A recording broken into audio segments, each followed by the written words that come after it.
So, ఇవాళ వీడియోలో అయితే మనం ఒక కలర్‌కి టెక్స్చర్‌ని ఎలా అప్లై చేయాలో చూద్దాం. సో, ఫస్ట్ ఒక సాలిడ్ లేయర్ తీసుకుందాం. Solid layer. అందులో సాలిడ్ లేయర్‌కి ఒక కలర్ ఇద్దాం. ఒక యెల్లో కలర్ ఇద్దాం. ఒక యెల్లో కలర్ గాని ఏదైనా ఎనీ కలర్ అప్లై చేసి, సో, ఈ కలర్‌కి మనం ఒక టెక్స్చర్ లుక్‌ని తేవాలంటే ఎలా?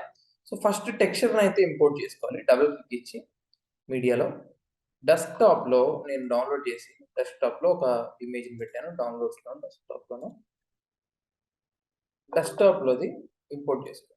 ఇంపోర్ట్ చేసుకున్న తర్వాత దాన్ని మనం మన సాలిడ్ లేయర్ పైన అప్లై చేసి, స్కేల్ చేసి మనం ఫిట్ టు ద ఫ్రేమ్ దాన్ని ఫిట్ చేసి, ఇందులో బ్లెండ్ మోడ్స్‌లో మనం ఎలా కావాలో అలా బ్లెండ్ ఏ టైప్‌లో కావాలో మనం మనకు లుక్ ఏది నచ్చితే ఆ బ్లెండ్ మోడ్‌లోకి మనం మార్చుకోవచ్చు. ఇక్కడ నంబర్ ఆఫ్ బ్లెండ్ మోడ్స్ ఉంటాయి. సో, ఆ బ్లెండ్ మోడ్స్‌ని మీరు యూజ్ చేసి మీకు ఎలా కావాలో అలా ఆ టెక్స్చర్‌ని ఈ కలర్ మ్యాట్‌తో సింక్ జేసుకోవచ్చు. ఇదొకసారి ట్రై చేస్తే మీకు ఇది ఎలా చేయాలనేది అర్థం.